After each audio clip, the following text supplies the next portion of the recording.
दोस्तों नमस्कार। मयूर जानी ऑफिशियल पर आप सभी का बहुत बहुत स्वागत है। दोस्तों आज गांधी जयंती है। महात्मा गांधी जिसे कहा जाता है, मोहनदास करमचंद गांधी, इस देश के राष्ट्रपिता भी कहे जाते हैं, उनकी आज जन्म जयंती है। इस मौके पर, इस अवसर पर हमने सोचा कि कुछ बात गांधी को लेकर की जाए। मैं पहले से आपको आगाह कर रहा हूँ, वार्न कर रहा हूँ, जिनको चटपटा, मसालेदार, मिर्च मसाला वाला अगर आपको कोई तड़कता भड़कता हुआ कोई कंटेंट या तो कोई खबर या कोई बातचीत सुननी है तो वो निराश होंगे। क्योंकि इस पूरे साक्षात्कार में जिनसे हम मिलने जा रहे हैं, बहुत ही वरिष्ठ पत्रकार और मैं इनकी बहुत ही बड़ा रिस्पेक्ट करता हूँ, ऐसे दयाशंकर मिश्रा जी आएंगे हमारे साथ। और हम लोग जो हैं वो महात्मा गांधी जिसको कहा जाता है, उसको महात्मा बनने से पहले से जो सफर रहा है उनका, कैसे रहा, उनके अलग अलग पहलू पर हम लोग बात करने वाले हैं। और थोड़ा सा डिकोड करेंगे, क्योंकि आज के युग में ये जो हमारी जनरेशन है, वो जो भी व्हाट्सएप पे चला आता है वो फॉरवर्ड के तौर पे, वो ये है भारतीय जनता पार्टी और उनके चेले चपाटों की जो आईटी सेल है, वहां से जो भेजा जाता है उसको सही मान के चलते हैं, है ना। फिर गांधी जयंती पर गांधी का पुतला बना के उसको गोली मारते हैं और वोट से जिंदाबाद बोलते हैं। उन सब लोगों के लिए, अगर उनके पास थोड़ा बहुत भी जो है, अगर कुछ दिमाग का एक हिस्सा वहां जब संवेदना या तो थोड़ी सोच बची हो, तो उनके लिए भी ये वीडियो होगा। और बाकी वो सब लोग जो कि गांधी को जानना चाहते हैं, समझना चाहते हैं, थोड़ी सी हम कोशिश करने वाले हैं इस पूरे वीडियो में।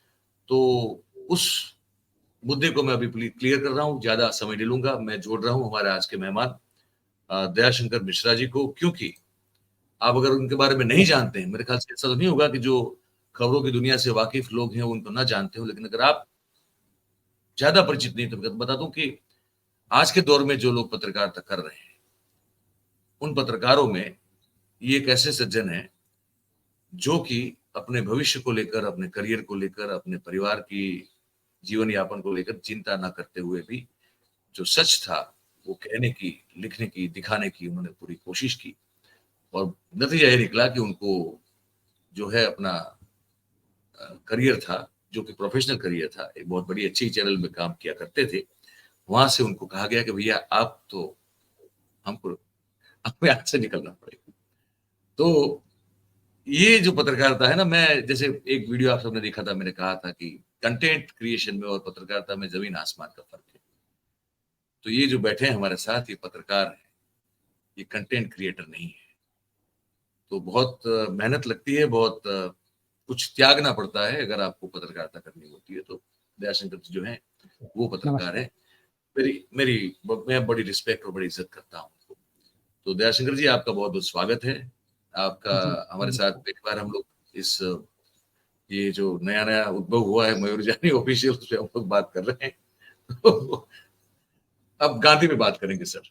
आपने बहुत सारा रिसर्च किया हुआ है, मैं जानता हूँ, आप रिसर्च के व्यक्ति हैं। आपने राहुल गांधी और उस यात्रा पर भी बहुत बढ़िया किताब लिखी, जो कि एक कारण बना कि क्यों आपने लिखी और क्यों उसको छापी। और फिर उसके बाद का आपका संघर्ष जो है वो भी एक अद्भुत है। कि वो किताब ना बिके उसके लिए सब प्रयत्न किए गए, आपको घुटने के बल पर जो है बैठने के लिए मजबूर करने की पूरी कोशिश की गई। सत्ता में बैठे लोग और उनके जो दलाल है, उनके द्वारा क्या क्या किया गया आपके साथ, वो वैसे सर्वविदित हैं, और फिर भी आप खड़े हैं। ये बहुत बड़ी बात होती है। तो आपका बहुत बहुत स्वागत है। मैं काफी हर्ष का अनुभव कर रहा हूँ कि आप हों और आप इस प्लेटफॉर्म पे बात कर रहे हैं। आप कुछ कहना चाहें तो अगर आप। जी, पहले जिस किताब का आपने जिक्र किया, आप इजाजत दें तो मैं जी, उसको एक झलक अपने पाठकों के लिए, बिल्कुल जो इस बिल्कुल। चैनल पर आ रहे हैं पहली बार, उनको मैं ये थोड़ा दिखाना चाहूंगा। थोड़ा थोड़ा ये थोड़ा अपने राइट पे रखिएगा, थोड़ा राइट पे रखिएगा प्लीज। हाँ, जी, हाँ ये बस। ये ये किताब है, जिसके कवर पेज पर आपको राहुल गांधी दिख रहे हैं। सांप्रदायिकता, दुष्प्रचार, तानाशाही से संघर्ष की बात है। और ये किताब अमेज़न पर उपलब्ध है, फ्लिपकार्ट पर भी उपलब्ध है। और हमने इसका एक विकल्प ये भी रखा कि लोग हमसे भी ले सकते हैं। ले सकते हैं। उसके लिए हमने एक नंबर जारी किया है। तो उस नंबर पर हमसे बात करके किताब ले सकते हैं। ये हमें सब इसलिए करना पड़ा क्योंकि अमेज़न और ऑनलाइन माध्यमों में भी बहुत परेशानियाँ हमको आईं, किताब के क्लोन बना लिए गए और इस किताब का लेखक, प्रकाशक और वितरक मैं ही हूँ। इसके बावजूद इस किताब की कीमतों को लेकर कीमत को लेकर भारी दुष्प्रचार किया गया और मयूर साहब बहुत एक तो शुक्रिया कहते हुए मैं ये बात आगे बढ़ाना चाहता हूँ कि भारत में एक सामान्य नियम है कि जितनी कीमत है उससे ज़्यादा हम किताब किसी भी चीज़ का मूल्य नहीं रख सकते। इसके लिए एक बाकायदा एमआरपी एक्ट बनाया गया, लेकिन इस किताब की जी, कीमत 13,000 बता दी गई, 12,000 बता दी गई। अब सोचिए भारत में हिंदी का लेखक 12,000 में किताब कौन क्या ही लिखेगा और अगर लिख भी लेगा तो कौन उसको पढ़ेगा। और तो ये एक सिलसिला शुरू हुआ जब किताब आई और मुझे बहुत साफ कहा गया कि मैं इस्तीफे और किताब में से किसी एक को चुन लूँ। उन्होंने कहा कि आप या तो इस्तीफा दीजिए या आप किताब को रोक दीजिए। मैंने कहा कि अब किताब तो नहीं रुकेगी, मैं अपना इस्तीफा दे सकता हूँ एक पत्रकार के नाते। तो मैंने इस्तीफा देना स्वीकार किया। इस किताब में भी संयोग से गांधी हैं और गांधी पर हमले पर इस किताब में विस्तार से बातचीत है, जो लोग पढ़ना जी, चाहें। तो गांधी का मुझ पर एक बहुत पहले से प्रभाव रहा, मैं उनको हमेशा से पढ़ता रहा और महसूस करता रहा कि कभी शायद ज़िंदगी में मैं उनके दिखाए रास्ते पर चलने की कोशिश करूँ जी, क्योंकि गांधी का रास्ता बहुत मुश्किलों का रास्ता है। जी, और गांधी को हमेशा से ये माना गया है कि गांधी पढ़ने की चीज़ है, गांधी अमल में लाने की चीज़ नहीं है। गांधी को पढ़िए, राजघाट पर जाइए, उनको प्रणाम करिए, उनके नाम पर राजनीति कीजिए और जब वक़्त आए तो गांधी को पीछे से हटा करके और जो है आप कहीं ये कचरे के ढेर पर बिठा दीजिए जो आज पूरा निज़ाम कर रहा है। कि जी, कैसे गांधी के पूरे जीवन को, गांधी के पूरे योगदान को उस डस्टबिन में डाल दिया गया है। जैसे आपने बिल्कुल, अपने दर्शकों से कहा, मैं भी कहना चाहूँगा कि ये भारतीय नागरिक होने के लिए मेरे लिए सबसे शर्म की बात है कि गांधी को हम रोज़ अपनी नगरपालिका में, नगर निगम पर, पंचायत पर, कचरे के ढेर पर देखते हैं और हमें कोई अफ़सोस नहीं होता है। ये बहुत दुःख की बात है कि भारत के किसी नगर में, भारत के किसी शहर में इस बात का विरोध नहीं किया गया कि कचरे की पेटी पर गांधी क्यों है। तो शायद ये सरकार ठीक कर रही है अपनी दृष्टि में क्योंकि वो जानती है कि उसने गांधी की स्मृति को मिटा दिया है। तो कोई भी सरकार जब स्मृतियों को मिटा देती है तो उसका काम आसान हो जाता है क्योंकि समाज के पास कोई स्मृति नहीं है। समाज की स्मृति है कि गांधी को सफाई बड़ी पसंद थी, तो गांधी को एक सफाई कर्मचारी बनाने की लगातार कोशिश की जा रही है। ऐसे में आज हम ये बात कर रहे हैं और इसलिए जैसा आपने अपने इंट्रोडक्शन में कहा और सबसे पहले आपको बधाई क्योंकि आपने गांधी का रास्ता चुना है। आपने बनी हुई व्यवस्था को तोड़ा है। तो गांधी पत्रकारों को सबसे बड़ा संदेश यही देते हैं। गांधी ने संपादक के लिए एक शब्द कहा है। गांधी ने कहा है कि जो है वो संपादक का जो पद है वो आजीविका का पद नहीं है। ये गांधी का नहीं, बिल्कुल एकदम अक्षरशः वाक्य है जो गांधी वाङ्मय की खंड 25 पेज 298 पर है कि संपादक का पद आजीविका का नहीं है, लोक सेवा का है। और वो बिल्कुल, बार-बार पत्रकारों से आह्वान करते हैं कि आप जेल जाने को तैयार रहिए। गांधी कहते हैं कि जुर्माना भी नहीं देना है, क्योंकि जुर्माना नहीं देना, भरने का मतलब है कि हमने गलती मानी है। तो ये गांधी की बात हम यहाँ से शुरू करते हैं और बिल्कुल, जैसा आपने कहा कि गांधी के महात्मा बनने की कहानी क्या है, तो मैं बहुत विनम्रता से बात करना चाहूँगा क्योंकि देश में बहुत सारे गांधी के जानकार लोग हैं, जी, गांधीवादी हैं, उनके मुकाबले मेरा अध्ययन बहुत थोड़ा है। लेकिन शायद मैं गांधी के रास्ते पर चलने की बहुत मामूली कोशिश कर रहा हूँ और उस हैसियत जी, से आपसे ये बात कह रहा हूँ कि गांधी 24 बरस की उम्र में दक्षिण अफ्रीका पहुंचे थे और 1893 में गांधी अफ्रीका पहुंचे और 1900 माफ कीजिए 1894 में 18 गांधी लौटने की तैयारी कर रहे थे। तो गांधी वहां कोई आजादी की लड़ाई लड़ने नहीं गए थे। गांधी जब अफ्रीका गए तो कैरियर बनाने गए थे, जैसे आप में से बहुत सारे लोग, हमारे बच्चे, हमारा समाज, युवा सब जाते हैं। तो एक साल जब पूरा पूरा बीता और 1894 में गांधी का अपना काम पूरा हो गया। वो एक सेठ अब्दुल्ला के मुकदमे की पैरवी के लिए गए थे और जब मामला उन्होंने निपटा दिया, पूरा हो गया, तो एक दावत दी गई, जिसको आप कहते हैं कि एक तरीके की फेयरवेल पार्टी थी गांधी के लिए 1894 में। और उसमें हुआ ये कि भाई गांधी के लिए सब गांधी का एक तरीके से धन्यवाद दे रहे हैं कि आप आए और ये मुकदमा पूरा हो गया, और यही सब बातचीत हो रही है। गांधी को एक अखबार वहां अचानक से मिल जाता है और गांधी पढ़ते हैं अखबार, और उसमें देखते हैं खबर है फ्रेंचाइज लॉ अमेंडमेंट बिल, जिसका अर्थ हुआ कि मताधिकार कानून संशोधन विधेयक एक दक्षिण अफ्रीका में उस वक्त अंग्रेजों की सरकार थी वो लेके आई थी, जिसका मतलब था कि भारतीयों को मतदान देने का कोई अधिकार नहीं है। और उसमें एक बड़ा मजेदार कारण बताया गया था कि भारतीयों को इसकी कोई जानकारी ही नहीं है कि मतदान कैसे किया जाए या ये अधिकार क्या होता है, इस तरीके की बातचीत थी। और गांधी जब वो पढ़ते हैं तो जो उनके लिए भाषण दिए जा रहे हैं उसको रुकवा देते हैं, और गांधी सेठ अब्दुल्ला से कहते हैं कि ये कानून के बारे में आपको पता है? तो बाकी लोग जो उस बैठक में वहां मौजूद हैं, शायद उस दिन गांधी को विदाई देने के लिए शायद वो इतने व्यस्त रहे होंगे कि उनमें से किसी ने ठीक से अखबार नहीं पढ़ा है। तो गांधी कहते हैं कि ये तो बड़ा मामला सामने आ गया, अब हमको इसके लिए जो है संघर्ष करना पड़ेगा। अब लोग आश्चर्यचकित हैं कि इनको तो हम बिठा रहे हैं जहाज में, इनकी वापसी हो रही है, और गांधी कह रहे हैं कि ये तो कितनी बड़ी समस्या आ गई है। तो अब लोग कहते हैं कि कैसे सामना होगा। तो गांधी की एक बड़ी उनके पूरे व्यक्तित्व में है कि गांधी सोचते तो हैं लेकिन गांधी फैसले बहुत जल्दी करते हैं। तो गांधी वहीं फैसला कर लेते हैं कि अब तो रुकना पड़ेगा और ये लड़ाई लड़ी जाएगी, और वहीं उसी बैठक में ही तय हो जाता है कि कैसे कमेटी बनेगी और कैसे हम संघर्ष करेंगे। तो वो 1894 का दिन था, और गांधी उसके बाद 1914 तक, यानी लगभग आप देखें 21 साल तक अफ्रीका में रहे हैं। और गांधी को गांधी बनाने का काम, या कहें कि मोहनदास करमचंद गांधी को महात्मा गांधी बनाने का काम अफ्रीका ने किया। गांधी ने क्या क्या दिया? गांधी ने मोहनदास करमचंद गांधी को महात्मा बनाया। अफ्रीका में गांधी सत्याग्रह की खोज करने में सफल हुए, उसका आविष्कार करने में सफल हुए, और सबसे बड़ी बात थी उस आविष्कार का प्रयोग करने में सफल हुए। ऐसा नहीं है कि अहिंसा को कोई जानता नहीं था गांधी के पहले, या कोई प्रेम और सद्भावना की बात नहीं करता था। बात सब करते थे, लेकिन किताबों में बात होती थी, सेमिनारों में बात होती थी, सभाओं में बात होती थी। तो गांधी सत्याग्रह के आविष्कार, खोज और प्रयोग को दक्षिण अफ्रीका में एक एक करके उसका प्रयोग करते हैं, और वो सब परिपक्व होता है।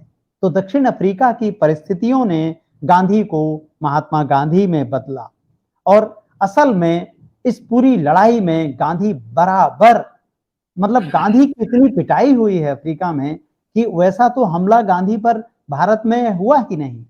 मतलब वो आप किस्सा सोचें बताइए, कि वो किस्सा बताइए आप दर्शकों को कि जब एक बीच में उन्होंने 1 या 2 भारत यात्रा की थी इसी दौरान, जब लड़ाई की जब शुरुआत की थी, मुझे ठीक से याद है। जी, और वो गिरमिट वाला कानून जो था उसको लेकर बहुत बड़ा पंगा वहां पे खड़ा हो गया था। और गांधी जब उस बार जो है जब वापस आए भारत से, तब ये तय कर लिया गया था, वहां पे एक मॉब को जो है तैयार किया गया था कि इसको जिंदा यहाँ से जाने नहीं देना है। याद है ना वो आपको किस्सा? जी, जी, जी, और बिल्कुल। फिर वो जिस तरह से वो मॉब अटैक करता है और गांधी कहते हैं कि मार देंगे तो मार देंगे, मैं यहाँ से भागने वाला हूँ नहीं। इनको जी, जी, जबरदस्ती एक मकान में छुपाया जाता है। याद है ना आपको किस्सा? हाँ, हाँ, याद और है वो मुझे। हाँ, और उनको मतलब उनको उनको उनके जो शुभचिंतक हैं वो उनको मतलब जबरदस्ती हाईजैक करके ले जाते हैं। गांधी वहां से हटने के लिए तैयार नहीं थे। वो कहते थे कि अगर जान चली जाएगी तो चली जाएगी, लेकिन मैं भागूंगा नहीं। उनको पूरी तरह से कॉर्नर कर, मुझे अगर मुझे ठीक से याद हो शायद वहां थोड़ी आगजनी भी हुई थी। वो किस्सा जी, अगर आप बता पाए हाँ, कि और वो ये आदमी जब जी, हाँ। जी तो ये महत्वपूर्ण बात आपने कही। और दरअसल हो क्या रहा था कि गांधी उसी समय जब भारत यहाँ आते हैं तो उन सब चीजों का जिक्र करते हैं कि वो अफ्रीका में कर क्या रहे हैं।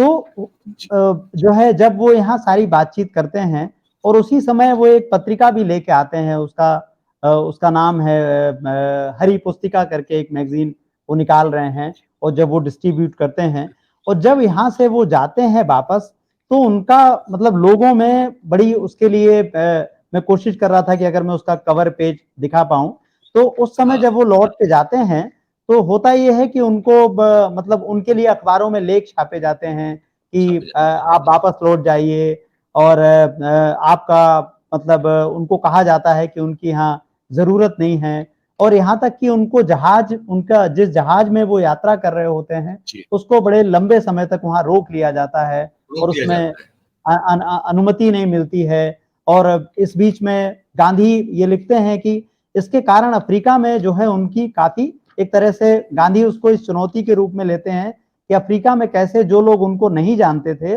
वो सब लोग भी जानने लगते हैं। और जब जहाज रुका रहता है कई दिन तक, उसके बाद फिर ये वहां से अनुमति की बात होती है और किसी तरह उनको अनुमति वहां जाने की मिलती है। उसके बाद गांधी को घेरने की और गांधी पर हमले किए जाते हैं, और उसी में एक परमिट कानून जिसकी आप बात कर रहे थे वो आता है, और उसमें तो गांधी जो व्यक्ति गांधी के साथ है वही गांधी से एक नाराज हो जाते हैं। और क्योंकि वो गांधी कहते हैं, गांधी का तो हमेशा से ये रहा है कि भाई वो मांग करते हैं और मांगे मानी जाएं, उस प्रक्रिया में वो आगे बढ़ते हैं। तो गांधी उसमें एक समझौते पर सहमत हो जाते हैं, और उन्हीं का जो एक व्यक्ति है जो उनका लगभग साथ उनके है वही उन पर हमला कर देता है, और गांधी के उसमें हमले में मौत होते होते बचती है। लेकिन गांधी उस पर कोई भी मुकदमा नहीं करते हैं, ये गांधी की बड़ी बात है। और गांधी पर जब अंग्रेज भी आगे जाके, जब जो आपने जिस घटना की आप बात कर रहे हैं उसमें हमला होता है या उनका जो विरोध होता है, और उसमें भी गांधी के पास विकल्प है कि वो गांधी कानूनी लड़ाई लड़ें, तो गांधी कहते हैं कि नहीं, मैं इनके खिलाफ कोई जो है वो मुकदमा नहीं करूंगा। तो जब गांधी ये बात कहते हैं कि मैं इनके खिलाफ कोई मुकदमा नहीं करूंगा, तो अफ्रीका में बहुत से जो अंग्रेज हैं, जो अंग्रेज अफसर हैं, अंग्रेज आप कह लीजिए कि एकेडमिशियन हैं, वो सब गांधी की तरफ आकर्षित होते हैं, क्योंकि इसके पहले तक किसी ऐसे व्यक्ति को नहीं देखा गया था जिस पर कोई हमला करे और वो कहे कि मैं तुम्हारे खिलाफ मुकदमा नहीं करूंगा, या मेरी रुचि तुमको सजा देने में नहीं है। इसीलिए हमने ये बात पहले कही कि अफ्रीका ने गांधी को असल में महात्मा बनाने की दिशा में बड़ा काम किया।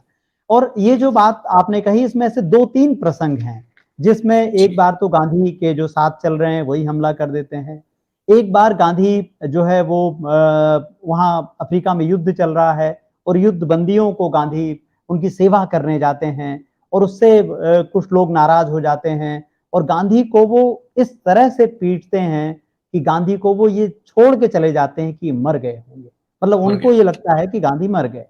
और गांधी को किसी तरह वहां से बचाया जाता है, गांधी से फिर पूछा जाता है, तब तक तो गांधी देखा जाए तो वहां सरकार के साथ काम कर रहे हैं और सैनिकों की मदद कर रहे हैं, गांधी फिर भी कोई मुकदमा नहीं करते हैं। तो आप देखें कि गांधी अफ्रीका में रहने के दौरान एक तरीके से बुद्ध का रास्ता चुन रहे हैं। अब तक जो बुद्ध की शिक्षा थी वो एक विचार के रूप में तो आई कि जो है अहिंसा परमो धर्मा की बात आई, या ये बात आई कि भाई करुणा की बात आई, लेकिन उसके रास्ते पर कोई चला नहीं। इसीलिए भारत में आप देखें ना, बुद्धिज्म कितना जल्दी शुरू हुआ और कैसे जो है वो समाज में उस रूप में नहीं गया जितना आगे उसको जाना चाहिए था।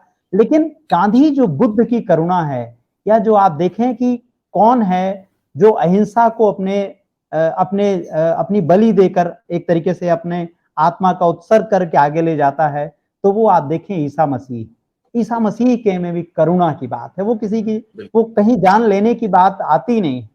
तो गांधी के बारे में बहुत सारे फिलोसफर्स ने ये बात कही है कि गांधी कैसे बुद्ध और ईसा मसीह के रास्ते पर आगे बढ़ते हुए जो अहिंसा का आविष्कार करते हैं। और ये अहिंसा एकेडमिक्स की नहीं है, आपकी और हमारी नहीं है कि हम सेमिनार में बात करते हैं, लेकिन अगर बाहर जाके हमारा कोई कॉलर पकड़ ले तो तुरंत हमारा धमनियों का रक्त भाई जाहिर होगा कि हमको गुस्सा आएगा। लेकिन गांधी कहते हैं कि नहीं, इसको जो हम पर हमला कर रहा है उसको सजा देने में यकीन नहीं रखता हूं। तो गांधी ये पूरी इस मतलब पूरी उनका ये था अहिंसा ना कि की पूरी जी वो उस व्यवस्था वो उस व्यवस्था और उस व्यक्ति के अंदर जो एक अंदर जो एक आत्मा या तो एक कॉन्शियस बैठी हुई, उसको एक्चुअली जो है वो झंझोड़ना चाहते थे। उनका हाँ तरीका जो जी था वो ये था। जी शारीरिक जी रूप से चाटा मार के अगर वो आपने कुछ कह हाँ, दिया तो हम्म, उससे हम्म, कुछ हम्म, खास बदलाव नहीं होता, लेकिन अगर अंदर से अगर उसको चाटा लग जाए कि यार ये मैंने क्या कर दिया, हम्म, या मुझे ये नहीं करना चाहिए था, तो वो हम्म। अंदर के बदलाव पर जो है उनका फोकस हमेशा रहा। बिल्कुल सही कह रहे हैं आप, जी, प्लीज। जी, बिल्कुल। तो आंतरिक बदलाव की वो बात करते हैं, इसीलिए तो गांधी की पूरी अगर आप काया देखें, तो गांधी एक ऐसे व्यक्ति हैं, जिसको आज बहुत सरलता से आप देखें तो आपको बहुत सारे लोगों को लगेगा कि गांधी तो कितने दुर्बल हैं, गांधी कैसे बात कर रहे हैं, गांधी कैसे चल रहे हैं। तो गांधी की तो पूरी शक्ति ही आत्मबल की शक्ति है। इसलिए बार-बार वो शुद्ध उस वैचारिक शुद्धता की बात करते हैं, या जो गांधी का जो सत्याग्रह है, तो गांधी के सत्याग्रह में केवल ये बात नहीं है कि सच बोलने की बात है, वो बार बार एक बात को स्वीकार करते हैं कि मैं और जो मेरे साथ लोग काम कर रहे हैं वो किसी भी रूप में हिंसा में शामिल नहीं होंगे। तो यहां तक कि गांधी को जब पीटा जा रहा है तो गांधी उस लाठी को रोकते हुए भी नजर नहीं आते। और आप देखिए कि यही जो अहिंसा की बात है, क्योंकि वो जानते हैं कि अफ्रीका में भारतीयों की संख्या इतनी कम है कि अगर भारतीय हिंसक हो जाएंगे तो एक दिन में उस आंदोलन को कुचला जा सकता है। तो आप देखें कि गांधी जब अहिंसा की बात कर रहे हैं और वो ये सब अफ्रीका में घट रहा है, और गांधी से कौन प्रेरणा ले रहा है? आप देखें, मार्टिन लूथर किंग का जो अफ्रीका में, वो माफ कीजिए, जो अमेरिका में संघर्ष है, वो वहां से अहिंसा की प्रेरणा की बात आ रही है। तो ऐसा नहीं कि अहिंसा पहले थी नहीं, या करुणा पहले थी नहीं, उसका जीवन में और उसका आजादी की लड़ाई में अफ्रीका में सबसे पहला प्रयोग गांधी करते हैं। अब गांधी की बात हम करें कि गांधी की जो पत्रकार के रूप में जो बात है अफ्रीका में, मैं वो मैं कैसे मैं शुरू मैं हुई? जी हाँ मैं जी उस पर आना जी चाहता हूँ, पर एक हाँ अलग जी से हाँ सवाल के साथ आना जी चाहता हूँ। जी जी मैं आपको आपसे ये समझना चाहता हूँ कि, और हाँ, दर्शकों के लिए विशेष रूप से, जी जिसको जो लोग जानते हैं वो तो बहुत अच्छी बात है, जो नहीं जानते हैं उनके लिए मुझे लगता है कि समझना बहुत जरूरी है कि गांधी जो कुछ भी थे, बहुत कुछ थे। जी देखिए, गांधी से आप असहमत हो सकते हैं, गांधी से आप सहमत हो सकते हैं। मैं खुद उनके बहुत सारे विचारों से इत्तेफाक नहीं रखता, मैं उनके बहुत सारे विचारों से इत्तेफाक रखता हूँ। मैं लगातार ये कोशिश करता हूँ ये समझने की कि एक ऐसा एक शख्स कैसे हो गया, है ना? क्योंकि जब शुरुआत हुई थी तो बड़ा सामान्य सा शख्स था जी ये कुछ था बिल्कुल नहीं। बिल्कुल और दर्शकों को मैं बता दूं कि एक जानकारी है, मैं साझा कर रहा हूँ सिर्फ। जी अगर गांधी के पिताजी अगर जिस स्टेट के दीवान थे, अगर उस स्टेट में, उस रजवाड़े में अगर वो 9 महीने रुक गए होते तो वो स्टेट वो था जहां से मैं भी हूँ।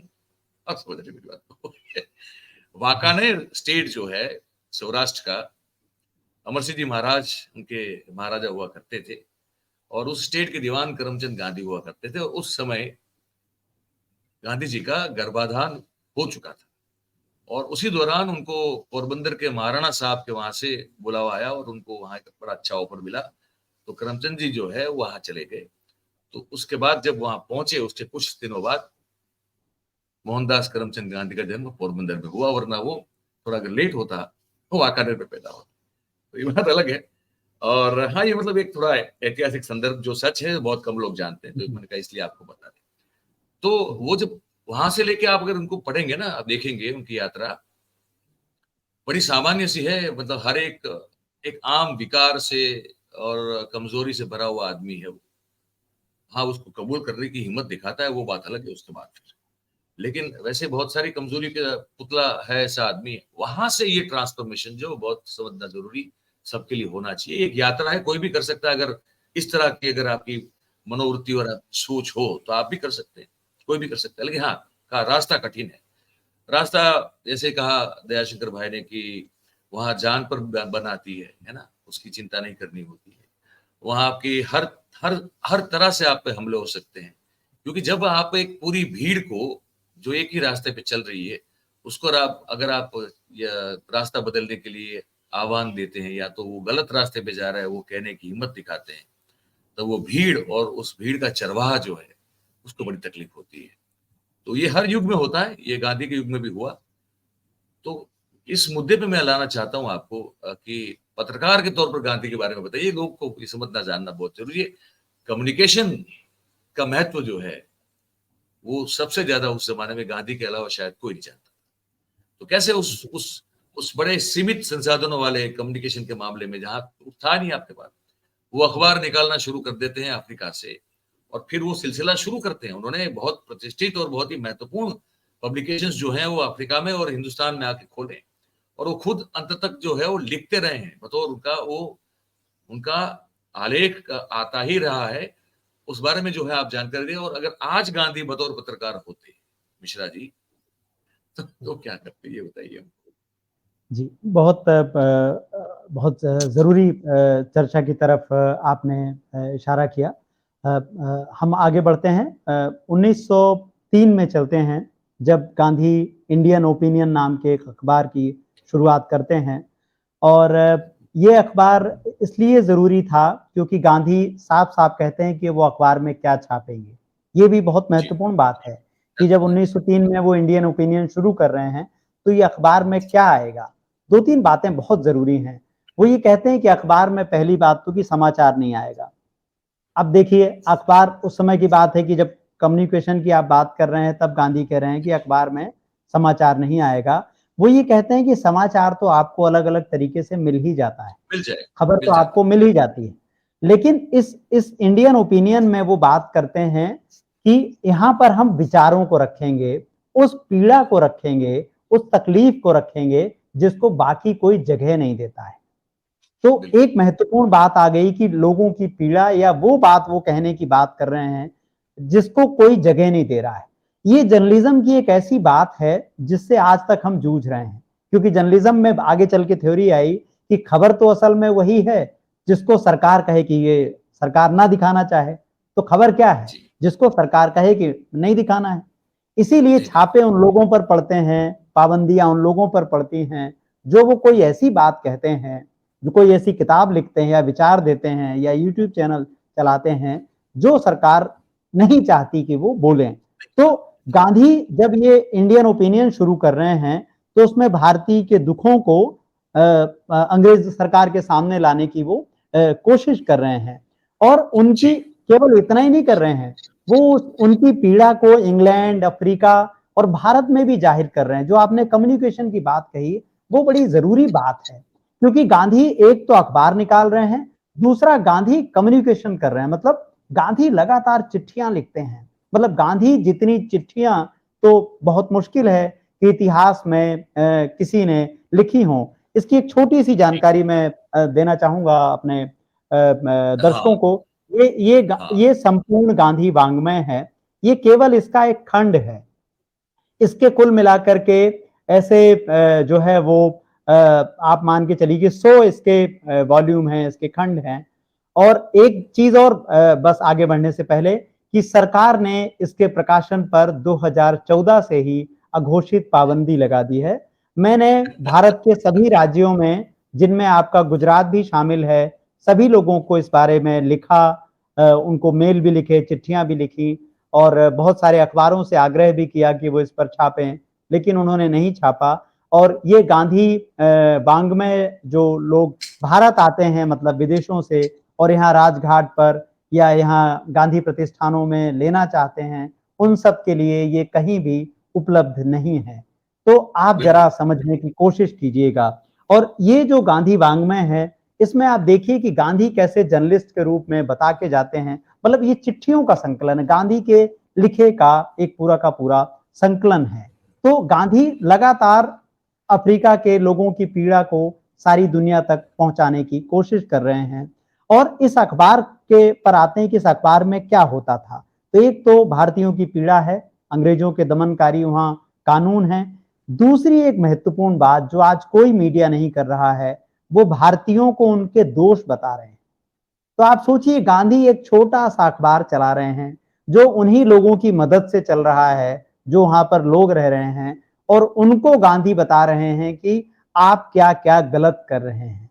तो भारतीयों जी, के दोष को बता रहे हैं, उन पर टिप्पणी कर रहे हैं, और हिंदू मुसलमानों के बीच में जो भेद है, जो उनके बीच में टकराहट वहाँ भी हो रही है, क्योंकि वहाँ भी अलग-अलग जगहों से लोग गए हैं, जिसमें हिंदू हैं, जिसमें मुसलमान हैं, और ये सब भारतीय होते हुए भी आपस में उनमें एकता नहीं है।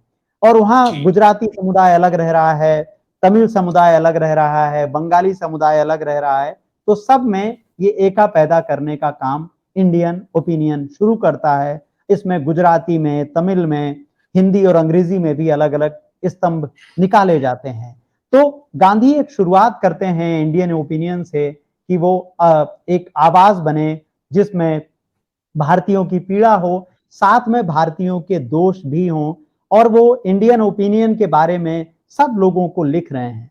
गांधी के जिस कम्युनिकेशन की आपने बात कही, आप गांधी सोचिए अफ्रीका में हैं, लेकिन वहाँ से वो रूस में टॉल्स्टॉय को चिट्ठियाँ लिख रहे हैं, ब्रिटेन में लोगों को चिट्ठियाँ लिख रहे हैं, अमेरिका में चिट्ठियाँ लिख रहे हैं, और ब्रिटेन में पढ़ाई के दौरान जिन तमाम लोगों के बारे में उनको जानकारियाँ मिली थी, उनको लगातार वो पत्र व्यवहार से, क्योंकि उस समय चिट्ठियों के अलावा और कोई दूसरा सिलसिला नहीं था, रास्ता वो नहीं। ये बिल्कुल, लोगों को वो पुकार रहे हैं एक प्रकार से कि अफ्रीका में कितना गलत आचरण यहाँ की अंग्रेजी हुकूमत कर रही है, और आप इसका विरोध करिए। और वहाँ से वो अंग्रेजी जो हुकूमत है ब्रिटेन में, उनके लोगों को चिट्ठियाँ लिख रहे हैं, उनके नेताओं को चिट्ठियाँ लिख रहे हैं। तो गांधी लगातार पूरी दुनिया को बता रहे हैं। गांधी यहाँ जो भारत में उस समय तक जो कांग्रेस बन चुकी थी, तो भारतीय राष्ट्रीय कांग्रेस को वो बता रहे हैं, चिट्ठियाँ लिख रहे हैं, और जब इस बीच में उनको उनके भारत आने की जब तारीखें लगातार टलती रहती हैं, तब वो गोपाल कृष्ण गोखले को लिख रहे हैं, दादा भाई नौरोजी को लिख रहे हैं, मदद मांग रहे हैं अफ्रीका के लिए, और साथ में ये भी बता रहे हैं कि आप हमारी आवाज वहां उठाते रहें।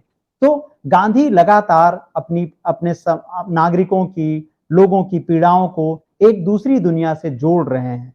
मतलब अफ्रीका के लोगों की जानकारी अमेरिका तक जा रही है, भारत तक जा रही है, यूरोप तक जा रही है।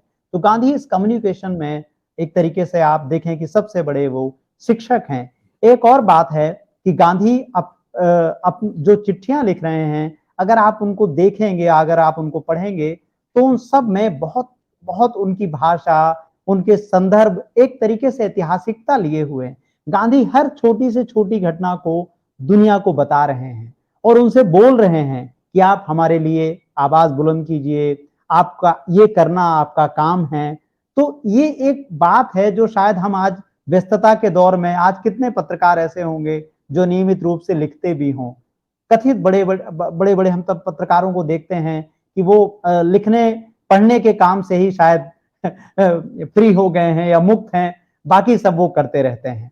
तो एक बड़ी बात है कि गांधी अफ्रीका में आजादी की लड़ाई भी लड़ रहे हैं, गांधी समाज सेवा भी कर रहे हैं, गांधी जेल भी जा रहे हैं, और गांधी अखबार भी निकाल रहे हैं।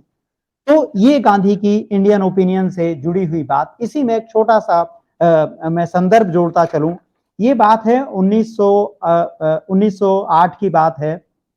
अफ्रीका में एक पंजीयन कानून लाया गया जिसमें आपको जी, बिल्कुल। अंगूठे और पंजे की छाप देनी है, और गांधी उसका विरोध करते हैं, उसके बारे में लिखते हैं, इंडियन ओपिनियन में लिखते हैं, सभाएं करते हैं, और गांधी को जेल में डाल दिया जाता है।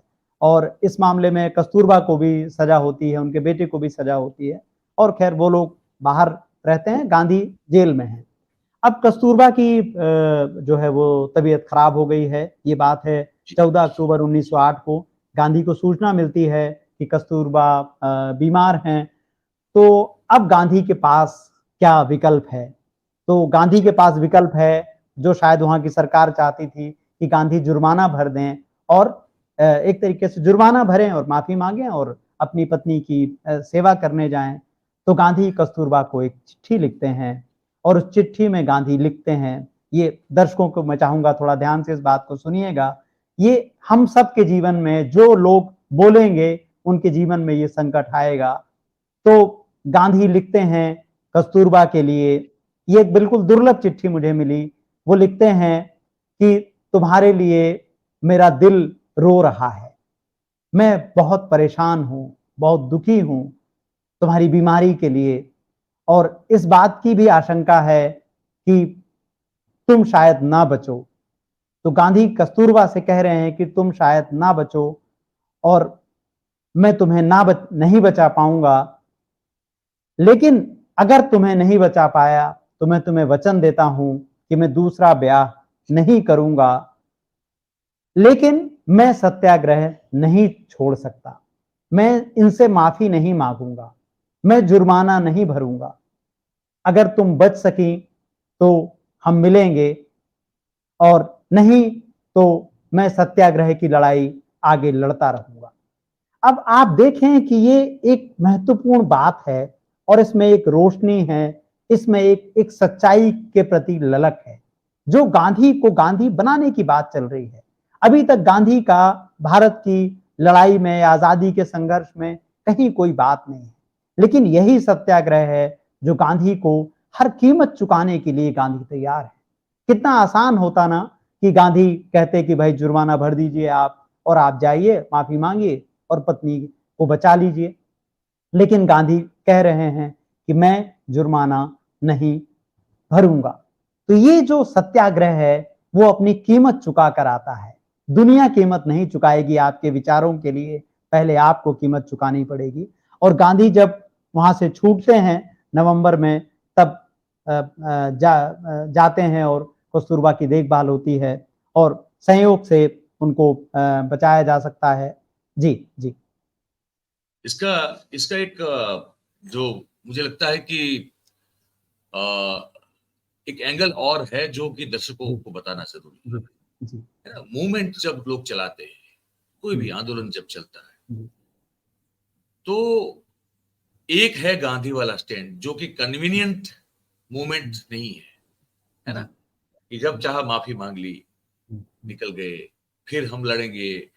गांधी की एक चीज आपको कंसिस्टेंटली दिखाई दे रही है, वो ये है कि जब भी वो चाहे जेल में रहे बंद या कहीं भी, जो भी उनको, उन्होंने कभी कन्वीनियंट की मूवमेंट या आंदोलन कभी नहीं किया। मैं पॉलिटिक्स नहीं कहूंगा क्योंकि गांधी ने पॉलिटिक्स नहीं की है। गांधी मेरे हिसाब से वो एक बहुत बड़े सोशियो पॉलिटिकल रिफॉर्मर रहे हैं, लेकिन उस तरह से पॉलिटिकल एंटिटी के रूप में मैं कभी उसको देख नहीं पाता। पर उन्होंने जो मूवमेंट, जो आंदोलन जो चलाए, जो इस देश को, वहां पहले साउथ अफ्रीका का, उसके बाद हमारे जो देश को जिस तरह से आंदोलित किया, उसमें वो जिस विचार को लेकर चले, उस विचार से उन्होंने किसी भी दबाव में या किसी भी स्थिति में, चाहे आपने भी कस्तूरबा वाली बात की हो, बहुत सारे ऐसे किस्से हैं गांधी के जीवन में जहां उन पर उस तरह का दबाव बना है कि क्या वो कन्वीनियंट की मूवमेंट, आंदोलन कर सकते थे अगर चाहते तो, लेकिन वो कर नहीं पाए। तभी जब सावरकर और गांधी के बीच का जो चक्कर चलता है ना, कि भाई सावरकर ने इसलिए माफी मांग ली कि वो अगर जिंदा रहेंगे तो आंदोलन कर पाएंगे। हालांकि उसके बाद मेरी जो कम जानकारी है, मैं अगर मैं गलत हूं तो आप कोई मुझे माफ कर दे, अगर दर्शक में से कोई बड़ा विद्वान हो या तो आप। सावरकर को मैंने अंग्रेजों के खिलाफ कोई आंदोलन करते हुए अंडमान निकोबार के बाहर आकर, मेरी पढ़ाई लिखाई में तो कुछ आया नहीं अब तक। तो ये कन्वीनियंट का मूवमेंट कभी गांधी ने किया नहीं। ये बहुत बड़ा फर्क है मेरे ख्याल से। अगर कोई जो सावरकर प्रेमी भी हैं तो उनको समझना और जानना जरूरी हो जाता है। क्या कहेंगे आप? बिल्कुल ठीक बात आपने कही। गांधी में या दूसरे किसी भी व्यक्ति में एक फर्क ये है, सावरकर की भी बात है। सावरकर के लिए तो मैं इसलिए थोड़ा रुकूंगा क्योंकि अगर आप सावरकर को देखें और आरएसएस को देखें, आरएसएस 1925 में बना और आरएसएस का कोई ऐसा इतिहास नहीं है जो हमें बता सके कि वो आजादी की लड़ाई में थे, बल्कि आजादी की लड़ाई से आरएसएस का कोई भी दूर दूर तक कोई रिश्ता नहीं रहा। यहाँ एक महत्वपूर्ण व्यक्ति का मैं नाम लेना चाहूंगा, विनोबा भावे। विनोबा भावे ऐसे व्यक्ति हैं जिनके जन्मदिन पर या उनकी पुण्यतिथि पर नियमित रूप से बीजेपी के फेसबुक पेज पर या सोशल मीडिया पर आप देखें कि उनको जो है वो एक तरीके से वो याद करते हैं बड़े सम्मान के साथ। लेकिन विनोबा भावे ने 1948 में जो कहा वो बहुत जरूरी बात है। उन्होंने कहा, विनोबा भावे के ये शब्द हैं और हम अपने दर्शकों को उसका ऐतिहासिक संदर्भ भी बता पाएंगे कि उनका विनोबा भावे का ये बयान है वर्धा में 1948 में, जहां वो ये कहते हैं कि जब हम आजादी की लड़ाई लड़ रहे थे तो आरएसएस के लोग अपने लोगों को, आरएसएस के लोग अपने लोगों को सेना और पुलिस में भर्ती करा रहे थे, उनके रोजगार का प्रयास कर रहे थे या नौकरी का प्रयास कर रहे थे। उन्होंने आजादी की लड़ाई में कोई योगदान नहीं दिया है। ये विनोबा भावे का कथन है। विनोबा भावे ने इस बात को कहा है कि उनकी कोशिश होती थी कि कैसे सांप्रदायिक तनाव कैसे बढ़ाया जाए या कैसे हिंदू मुस्लिम विवाद खड़े किए जाते रहे। ये विनोबा भावे 1948 में कह रहे हैं। तो ये समझना बहुत जरूरी है दर्शकों के लिए कि आरएसएस का आजादी की लड़ाई से कोई दूर दूर तक कहीं कोई रिश्ता नहीं रहा है। ये हम जोड़ना चाहेंगे कि आरएसएस का कोई अकाउंट नहीं है। अभी मैंने कुछ वीडियो इस बारे में ट्विटर पर पोस्ट किए थे जिसमें हमने बताया है कि आरएसएस का कोई अकाउंट नहीं है। आरएसएस एक गुप्त संगठन है, उसके सदस्यों का कोई रजिस्टर नहीं है। और आरएसएस के बारे में गांधी जी की हत्या के बाद सरदार पटेल बार बार नेहरू के जो सवाल हैं या जो उनके खत हैं उनके जवाब में कह रहे हैं कि आरएसएस की छानबीन करना बहुत मुश्किल है क्योंकि आरएसएस एक गुप्त संगठन है। और आप देखें आरएसएस के बारे में एक व्यक्ति का और भी बहुत महत्वपूर्ण बयान आपको जानना चाहिए और वो हैं देश के पहले राष्ट्रपति डॉक्टर राजेंद्र प्रसाद। डॉक्टर राजेंद्र प्रसाद के हमको खत मिलते हैं, सरदार पटेल के चुने हुए पत्र व्यवहार में इसकी जानकारी है। और एक किताब और है नेहरू मिथक और सत्य, जो पीयूष बवेले पत्रकार लेखक है उन्होंने लिखी है। उसमें हमें उन पत्रों का हवाला मिलता है कि सरदार पटेल को डॉक्टर राजेंद्र प्रसाद लिख रहे हैं कि आरएसएस के लोग मुसलमानों के कपड़े पहनकर सभाओं में जाकर माहौल खराब करते हैं जिससे सारा का सारा दोष मुसलमानों पर आए। तो आरएसएस के बारे में और भी बहुत सारे हम लोगों की बात कर सकते थे, लेकिन जिनके हमने संदर्भ इसलिए दिए क्योंकि आरएसएस अक्सर इनको अपने पास जोड़ लेता है या सरदार पटेल को एक कवच के तौर पर इस्तेमाल कर लेता है, राजेंद्र प्रसाद को कर लेता है या विनोबा भावे को कर लेता है। इसलिए इन तीनों का जिक्र मैंने खास तौर पर किया। नेहरू का जानबूझकर नहीं किया क्योंकि नेहरू घोषित रूप से आरएसएस के जो है इस वक्त नंबर 1 शत्रु है। मतलब गांधी तो उनके सबसे बड़े शत्रु हैं, लेकिन गांधी के बाद जो सबसे बड़ा शत्रु अगर कोई आरएसएस का है, सांप्रदायिकता का है, तो वो नेहरू हैं। तो नेहरू बिल्कुल एकदम स्पष्ट हैं। बाकी लोगों को शुरू में कुछ संशय है, लेकिन बार बार नेहरू लिख रहे हैं कि आरएसएस कैसे काम करता है और उसकी गतिविधियों को कैसे देखा जाना चाहिए। दर्शकों के लिए जानना जरूरी है कि नाथूराम गोडसे को जरूरत पड़ने पर आरएसएस अपना स्वयंसेवक बता देता है, अपना सिपाही बता देता है, और जब उस पर कानूनी कार्रवाई होती है तो बता देता है कि आरएसएस से उसका कोई माफ कीजिए, नाथूराम गोडसे से उसका कोई रिश्ता नहीं है।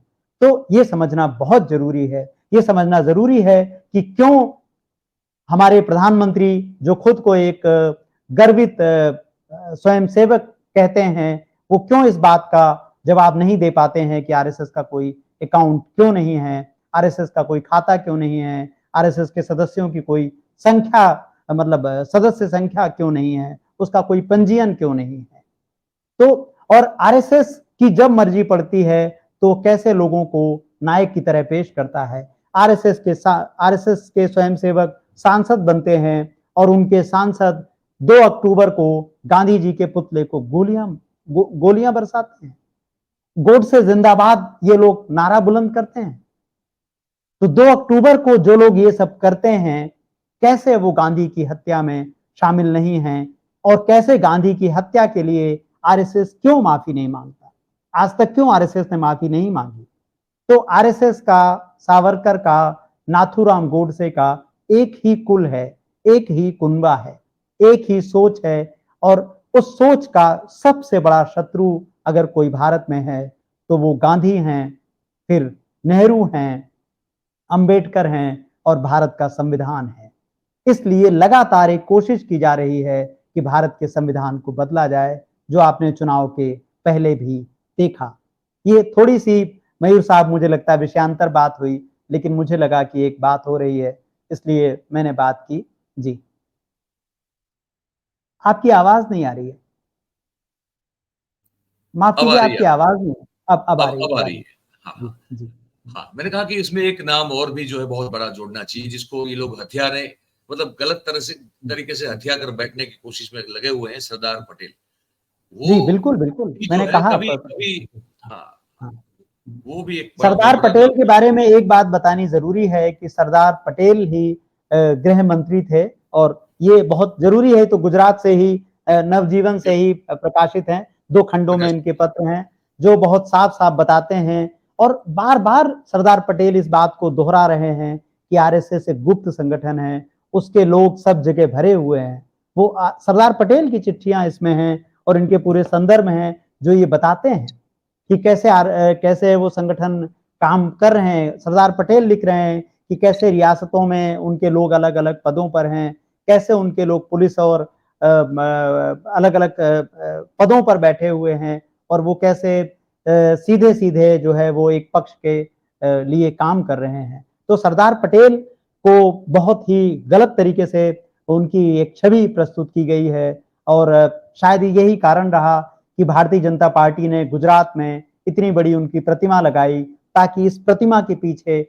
आरएसएस खड़ा होकर अपने को ढक सके। सरदार पटेल की छाँव में वो अपने शायद मैं कहूँगा कि वो अपने आपराधिक कृत्यों को, सांप्रदायिक कृत्यों को आरएसएस छुपाने की कोशिश करता है। ये भारतीय नागरिकों का, उन सभी नागरिकों का जो बीजेपी को वोट भी देते होंगे, जो बीजेपी के सदस्य भी होते होंगे, उनको ये जानना चाहिए कि संविधान सबसे कीमती है और आरएसएस संविधान से घृणा करता है, क्योंकि वो हिंदू राष्ट्र की संकल्पना में या उसकी कपोल कल्पना में जी रहा है। तो ये बहुत ज़रूरी दर्शकों बात है। दर्शकों को ये भी समझना बहुत ज़रूरी है कि जिस दयाशंकर भाई ने आरएसएस की बात कही, है ना? कि वो हिंदू राष्ट्र की बात की जो एक खगोल कल्पित एक है उनके दिमाग में, या तो शायद उनके दिमाग में नहीं है, लेकिन वो देश में लोगों के दिमाग में उसको कहते हैं ना कि इंस्टिल करने में कामयाब कहीं कुछ हद तक हुए हैं। वो हिंदू राष्ट्र या तो राष्ट्रवाद की बात कर लें फॉर एग्जाम्पल, तो वो राष्ट्रवाद के किसी भी पैमाने पे आजादी की जब लड़ाई चल रही थी, यही लोग जो हैं उस राष्ट्रवाद के किसी भी पैमाने पे खरे उतरते हुए आपको इतिहास के पन्नों पर दिखाई नहीं देते।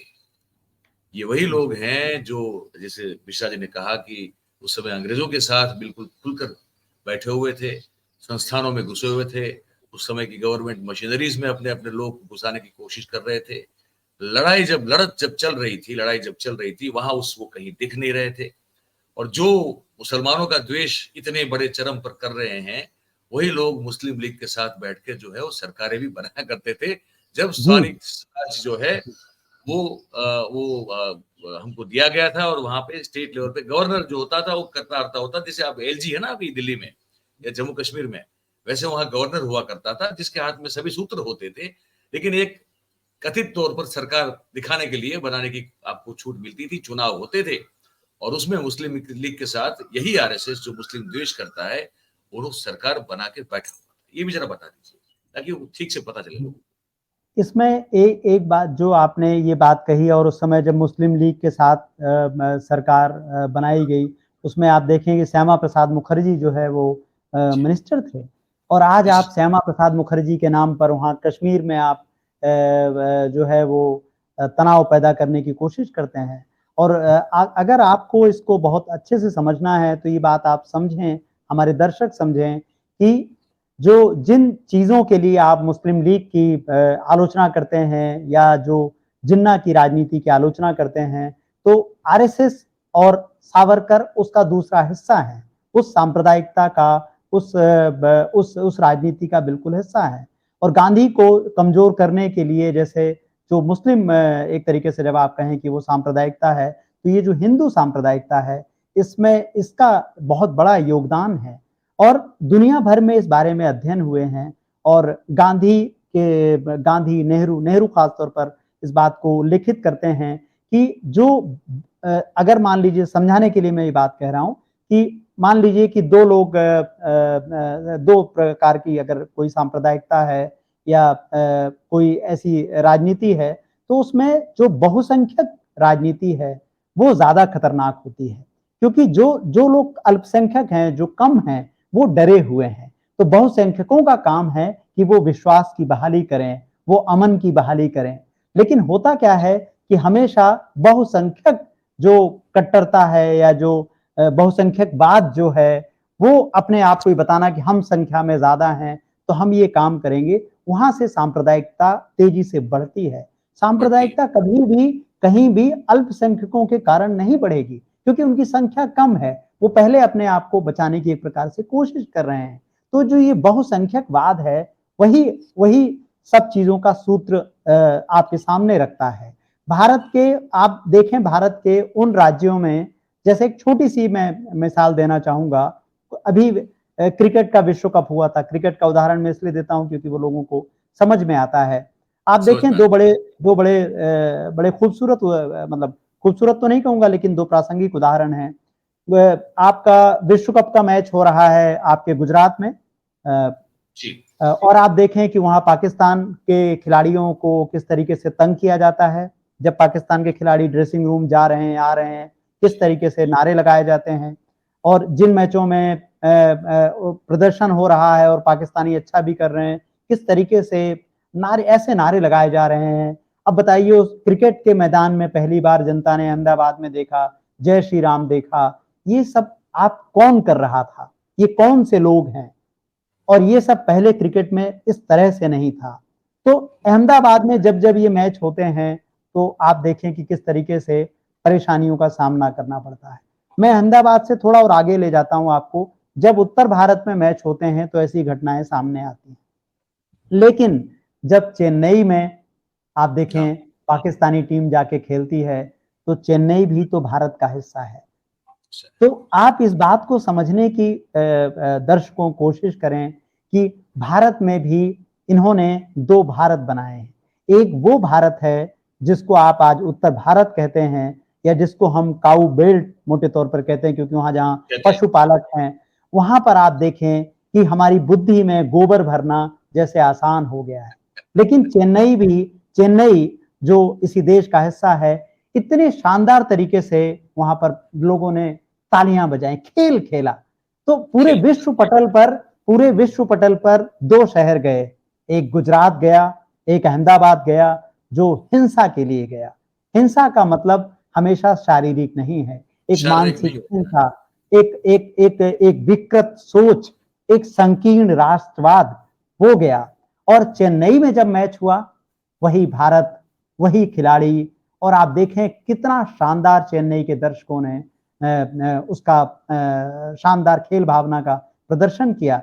मुझे याद आता है कि एक द हिंदू अखबार है, और उसके जो प्रधान संपादक हैं एन राम साहब, वो मैच देख रहे थे उस वक्त स्टेडियम से, और उन्होंने उसके बारे में सोशल मीडिया पर लिखा, और उसको दुनिया भर में सराहा गया कि ये भारत है, ये भारत संविधान का भारत है, ये भारत नेहरू, गांधी, अंबेडकर, पटेल का भारत है, जिसमें सबके लिए अमन है, जिसमें खेल क्यों खेला जाता है। खेल कभी भी जीतने के लिए तो है नहीं, खेल तो अपनी आपके एक तरीके से देखें तो विस्तार के लिए है, एक दूसरी दुनिया का दूसरी दुनिया तक पहुंचने की कोशिश है, उदात्त भावना के लिए है। तो ये जो संकीर्ण राष्ट्रवाद पर है, अगर आप मुझे अनुमति दें तो मैं एक नेहरू की छोटी सी बात संकीर्ण राष्ट्रवाद पर कहता हूं। काफी समय हो गया, फिर हम गांधी के पत्रकारी रोल पर जाएंगे, क्योंकि संकीर्ण राष्ट्रवाद के नाम पर आपको लगातार बरगलाने की कोशिश की जाती है। 20 सितंबर 1953 को जवाहरलाल नेहरू लिखते हैं, सांप्रदायिक संगठन निहायत ओछी सोच का सबसे स्पष्ट उदाहरण है।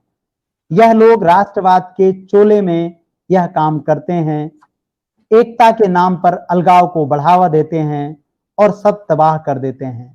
सामाजिक संदर्भों में कहें तो वे सबसे घटिया किस्म के प्रतिक्रियावाद की नुमाइंदगी करते हैं। हमें इन सांप्रदायिक संगठनों की निंदा करनी चाहिए, लेकिन ऐसे बहुत से लोग हैं जो इस ओछेपन के असर से अछूते नहीं हैं।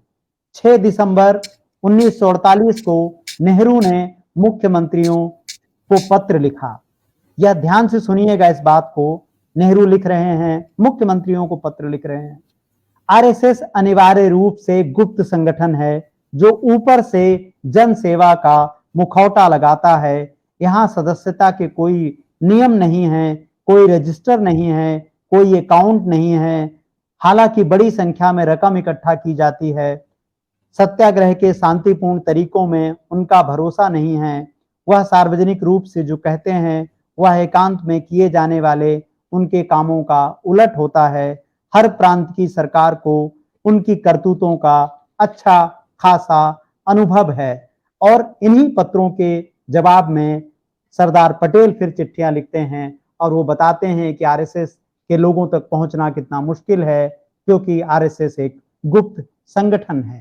तो आरएसएस के बारे में ये बात करनी इसलिए जरूरी है क्योंकि गांधी को किसी अंग्रेज ने नहीं मारा, गांधी को किसी मुसलमान ने नहीं मारा, जिनको आपका सबसे बड़ा दुश्मन इस वक्त बताया जा रहा है। गांधी को मारने वाला एक हिंदू था, एक आरएसएस का स्वयं सेवक था, एक ऐसा व्यक्ति था जिसे आपके सावरकर ने प्रेरित किया था और जो सावरकर के साथ उस षड्यंत्र में शामिल था। इसलिए आरएसएस को समझना, उसके बारे में, उसकी पृष्ठभूमि के बारे में जानना बेहद महत्वपूर्ण है, ताकि आपके दिमाग और आपकी धमनियों में जो नफरत घोली जा रही है, आप उससे सावधानी पूर्वक बच सकें।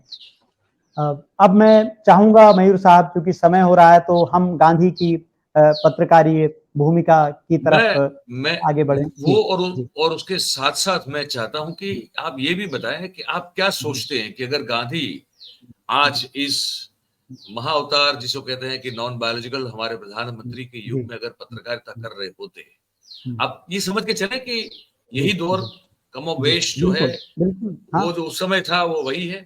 लिखने की आजादी, अभिव्यक्ति की आजादी अगर आपने कर दी, ले ली आजादी, तो फिर बहुत कुछ हो सकता है, आपकी नौकरी जा सकती है, मेरे जैसे लोगों का अपना काम छोड़ के कुछ और करना पड़ रहा है और ये सब होता है। ये तो ठीक है, लेकिन बहुत सारे लोगों की जाने गई हैं, जान गई है, कर्मशीलों की जाने गई हैं, बहुत सारे लोग मॉब लिंच्ड हुए हैं। तो खैर दौर कुछ ज्यादा अलग नहीं लगता है मुझे। तो अगर आज गांधी होते फॉर एग्जाम्पल, तो पत्रकारिता करते होते, अगर नवजीवन में और हरिजन में लिखते होते, क्या लिखते होते? बहुत अच्छी बात आपने कही।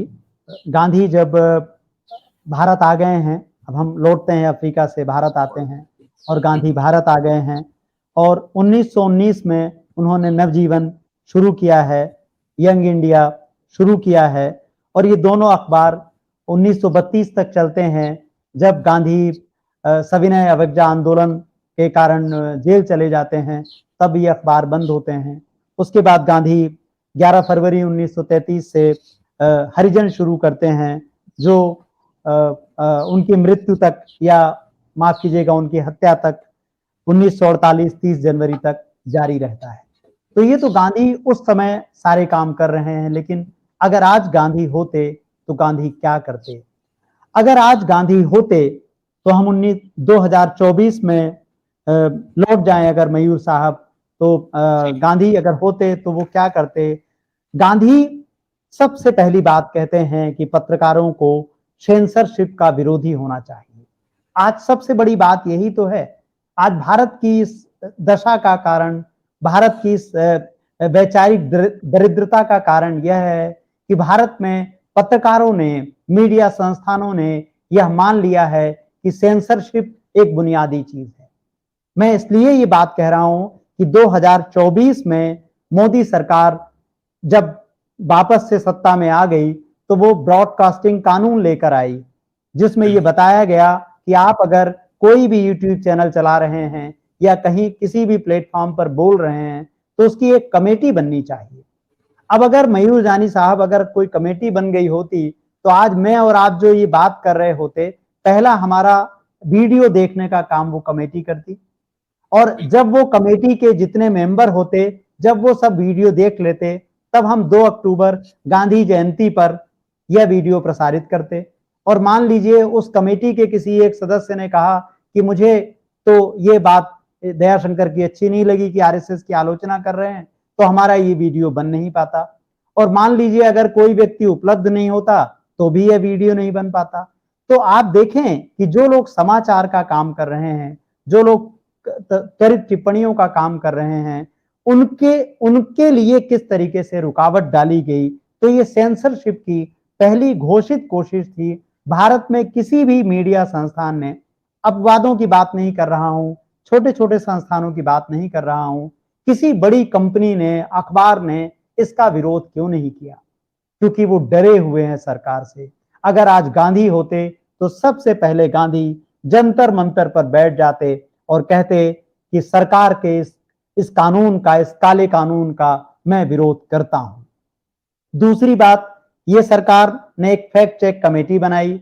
जो फैक्ट चेक कमेटी इसलिए बनाई गई ताकि जो है वो जो लोग सोशल मीडिया पर बात कर रहे हैं उनकी कथित रूप से जांच की जाएगी।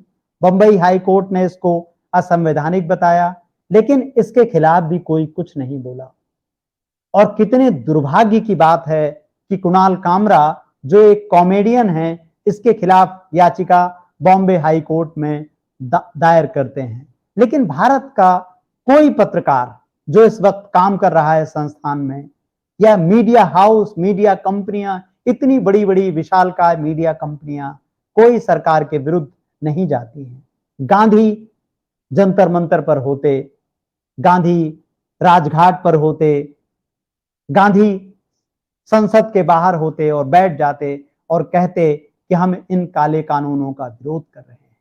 गांधी अगर आज होते तो गांधी लिंचिंग की आलोचना करते। गांधी लिंचिंग को बर्दाश्त नहीं करते। गांधी लिंचिंग को राजनीतिक दलों की तरह सुविधा से नहीं देखते कि कौन मारे जाने वाला व्यक्ति कौन है, तब हम बोलेंगे। लिंचिंग पर भारतीय मीडिया एकदम खामोश बैठा रहता है, चुप बैठा रहता है, क्योंकि लिंचिंग में मारे जाने वाले ज्यादातर लोग हिंदू नहीं हैं, वो मुसलमान हैं। तो मुसलमान को जब मारा जाता है तो इस देश में अंततः लिंचिंग का जिम्मेदार लिंच हुआ व्यक्ति ही अब तक बताया जा रहा है। गांधी ये कभी नहीं होने देते। गांधी हर हत्या के विरुद्ध खड़े होते और उसका प्रतिकार करते। जब तक उसको न्याय नहीं मिल जाता, गांधी वहां से टस से मस नहीं होते। गांधी संविधान बचाने की लड़ाई में सबसे पहले व्यक्ति होते। गांधी कहते कि हम किसी भी कीमत पर आरएसएस को बर्दाश्त नहीं कर सकते हैं, हम संकीर्ण राष्ट्रवाद को कभी बर्दाश्त नहीं कर सकते हैं। गांधी चिट्ठियां लिखते, चिट्ठियां शायद ना लिखते, गांधी ईमेल लिखते, गांधी संदेश भेजते, गांधी भाषण देते, गांधी यात्रा करते, और गांधी हर वो चुनौती स्वीकार करते जो उनको जेल में डाल सकती है, जो उनको कड़ी से कड़ी सजा दे सकती है। गांधी उस चुनौती को स्वीकार करते, वो बोलते। गांधी के सीने में ये जो आरएसएस और नफरत के राजनीति ने जो उन गोलियों से उनका सीना छलनी कर दिया, तो गांधी उनसे बचने के लिए कोई बुलेट प्रूफ जैकेट नहीं पहन लेते, बुलेट प्रूफ गाड़ियों में नहीं बैठते। गांधी कभी नहीं कहते कि मैं नॉन बायोलॉजिकल हूं, और गांधी नहीं कहते कि मुझे इसलिए भेजा गया है ताकि मैं चुनाव अभियान की शुरुआत ही सांप्रदायिकता से देखता रहूं। गांधी प्रतिरोध करते।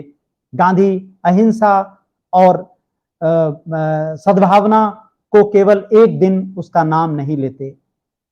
और अगर आज गांधी होते तो हमारे प्रधानमंत्री का काम बहुत मुश्किल हो जाता, और प्रधानमंत्री और बीजेपी कभी इस तरह से एकदम निरंकुश होकर के नहीं काम अपना कर पाते। क्योंकि एक बात तो ये होती कि आज प्रधानमंत्री दुनिया के तमाम देशों में जाते हैं तो गांधी उनकी रक्षा करते हैं। ये कितनी बड़ी बात है कि गांधी जिस जिस भारतीय जनता पार्टी, आरएसएस और आईटी सेल के लोग 2 अक्टूबर को भारत में गांधी को गालियां देते हैं, उनके पुतलों को उनके सांसद गोलियां बरसाते हैं उन पर, वही गांधी विदेशों में प्रधानमंत्री नरेंद्र मोदी की रक्षा करते हैं। क्योंकि जब गांधी विदेशों में जाते हैं तो वहां कोई नहीं मिलता, वहां कोई सावरकर नहीं है, वहां कोई श्यामा प्रसाद मुखर्जी नहीं है, वहां केवल गांधी हैं जिनके सामने दंडवत हो जाते हैं प्रधानमंत्री जी। दो ही नाम लेने पड़ते हैं उनको मजबूरन। जी एक कहते हैं कि मैं भगवान बुद्ध की भूमि से आता हूँ, जी, और कहते हैं कि मैं महात्मा गांधी की भूमि से आता हूँ। हाँ, ये दो नाम है जो उनके लिए कवच है बाहर, चाहे वो कुछ भी कर ले, बाकी और कोई नाम लेने के लिए उनके पास होता नहीं है। ना दीनदयाल उपाध्याय जी होते हैं, ना श्यामा प्रसाद मुखर्जी होते हैं, है ना दामोदर, ये विनायक दामोदर सावरकर होते हैं। तो मजबूरन उनके पास अभी भी अपनी खुद की वैसे है नहीं ना। आरएसएस के पास अपनी कोई खुद की विरासत ही नहीं है जी जो अब उनको जबरदस्त जबरन खड़ा करने की कोशिश की उन्होंने दीनदयाल जी का नाम लेके, पर वो उनके पास कोई विरासत नहीं है। और वो अब एक अंतिम बात करके फिर हम लोग जो है इस कार्यक्रम को समाप्त करेंगे।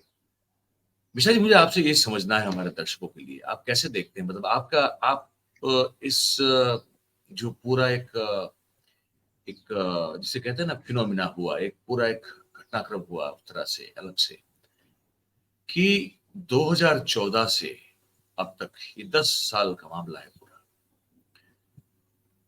ऐसा क्या हुआ होगा, आपको क्या लगता है कि अचानक से इस पूरे देश में एक बहुत बड़ा तबका, हालांकि अब कम होता जा रहा है, लेकिन जब शुरू हुआ तो तबका बहुत बड़ा था, अचानक से इतनी इतनी नफरत, इतना भेदभाव, जातिवाद, आई मीन जो कहते हैं कि कम्युनल थॉट प्रोसेस, वायलेंस, ये अचानक से तो नहीं फूट पड़ सकता ना।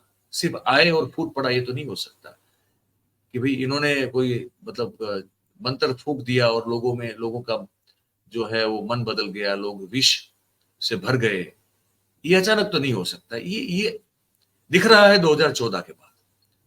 लेकिन मैं ये समझता हूं, मैं समझने की कोशिश कर रहा हूं लगातार काफी लंबे अरसे से कि ऐसा क्या हुआ कि आए और छा गए ऐसे, मतलब इस मामले में कि विष वमन जो है वो बड़ा कॉमन हो गया। लोगों में इतनी नफरत अचानक से दिखने लगी, मॉब लिंचिंग लगातार दाएं दाएं होने लगी, हर तरह से हिंसा होने लगी, विरोध के अगर कोई सुर उठाता है तो उसको अर्बन नक्सल, देशद्रोही, पाकिस्तान चले जाओ, ये सब होने लगा। मतलब कि ये अचानक से अगर होता हुआ दिखाई दे रहा है तो आप क्या सोच रहे हैं कि ये इस देश की ये हालात कैसे हुए होंगे, इसके पीछे आपको क्या कारण लगता है? क्योंकि मैं जब उन कावड़ियों को देखता हूँ मिश्रा जी, मुझे मतलब मैं बयान नहीं कर सकता कि मेरे मन में उस समय कितना दुख और कितनी पीड़ा होती है उनके लिए।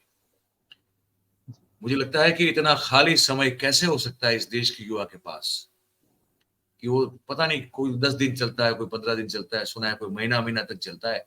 देश का युवा जो है देश को बनाने का एक बहुत बड़ा औजार है, वो अगर इतना खाली समय चलता है, मैं और तो बातों पे बाद में आऊंगा।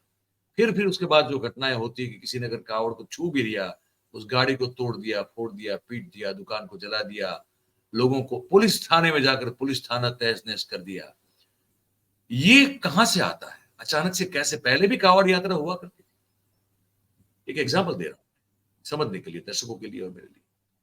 और सरकार फिर उसको प्रोटेक्शन देती है, फूल बरसाती है ऊपर से हेलीकॉप्टर से। मैं ये समझ नहीं पा रहा हूं कि ये अचानक तो नहीं होता ना, ये कुछ प्रोसेस होती होगी, दिखता अचानक से है। आपके हिसाब से क्यों हुआ है अचानक से ये नफरत इतनी जो है, कैसे फैल गई लोगों में, और वो अचानक से इतनी नफरत क्यों छलकने लगी सरेआम? एक कांस्टेबल है रेलवे में, चेतन सिंह, वो पकड़ के पूछ के गोली दागता है वहां पे ट्रेन के डिब्बे में। ये कैसे हो सकता है अचानक से? अगर आप कुछ बता पाए बहुत ऐसा सवाल आपने पूछा जो मेरी भी चिंताओं का कारण है। और मुझे लगता है हर एक इस देश में इस वक्त जो भी इस देश से प्यार करता है, जिसमें थोड़ी संवेदना है, उसको ये सवाल परेशान करता है। मैं एक पत्रकार के रूप में मैंने 2002 में जब गुजरात में दंगे हुए, तो मैंने एक यात्रा की थी उस वक़्त, आज मैं दर्शकों को वो बताना चाहता हूँ। और वो यात्रा एक स्वतंत्र पत्रकार के तौर पर थी और मुझे पहली बार गुजरात जाने का मौका मिला और मैं अहमदाबाद से जो महिसाणा इलाका है, वहाँ तक गया और इधर सूरत गया, वडोदरा गया, राजकोट गया और इधर आपके सारे लगभग बड़े शहरों में मुझे वक़्त बिताने का करीब 20 दिन मौका मिला। और मैं बस मेरा काम ये था कि मैं लोगों के बीच जाऊँ, उनकी भावनाओं को समझने की कोशिश करूँ कि किस तरीके के उनके विचार हैं और क्या वो देखते हैं। और मैं सबसे पहले जब अहमदाबाद गया तो मेरे जो एक मेज़बान थे वो एक मराठी कह सकते हैं कि मराठी ब्राह्मण थे और बहुत विनम्र थे, बहुत उनका परिवार बहुत विनम्र था मेरे प्रति क्योंकि वो मैं उनके दूर के किसी परिचित व्यक्ति के यहाँ गया था, तो बहुत विनम्रता से वो लोग पेश आ रहे थे, सारी बातचीत हो रही थी। लेकिन जैसे ही मैंने बातचीत दंगों पर बातचीत करनी शुरू की और इसको समझने को कोशिश की, तो मुझे अचानक से लगा कि उनके व्यवहार में कोई उत्तेजना आ गई है। उनके व्यवहार में कोई कोई अचानक से बदलाव आ गया है और अचानक उनकी भाषा में मेरे प्रति कोई परिवर्तन आ गया है। मैं उनका अपना एक व्यक्ति था, जिसे जब वो भोपाल आते थे तो मिलते थे। लेकिन जैसे ही ये सारी बातचीत होती है, तो हम पाते हैं कि उनके व्यवहार में कोई परिवर्तन आ गया है। ये मुझे लगता है कि गुजरात से एक बहुत एक एक शुरुआत थी, जिसने लोगों के दिमाग में ये विभाजन पैदा करने में कामयाबी पाई कि आपका नाम क्या है। अगर आपका नाम अकबर है, अगर आपका नाम अब्दुल है और अगर आपका नाम दयाशंकर है या मयूर है, तो दोनों में फ़र्क है। ये एक पहले अगर हम अभी की बात कर रहे हैं इन करीब 3 दशकों की या बात करें हम, तो ये एक पहली बार इस शताब्दी में एक शुरुआत एक सरकार ने इस तरह से की कि उसने संविधान की जगह एक ऐसे कानून को दी, जो साफ तौर पर जिसके गृह मंत्री और जिसके मुख्यमंत्री ये घोषणा करते हैं कि हम हिंदुओं के साथ खड़े हैं। या वो ये घोषणा करते हैं कि बदला लिया जाएगा और बदला नाम देखकर लिया जाएगा, मज़हब देखकर लिया जाएगा। और गुजरात का मीडिया जो कैसे इस पूरे मानस को में जो नायक की तरह खलनायकों को नायक की तरह दिखाने का काम करता है। और आप देखें, ये एक धीमी प्रक्रिया थी, उसमें चुनाव होते हैं, फरवरी में ये सब दंगा शुरू होता है, फिर एक चुनाव होते हैं और मुख्यमंत्री के रूप में नरेंद्र मोदी आ जाते हैं और आते जाते हैं, लेकिन उनके रवैये में कोई बदलाव नहीं आता है।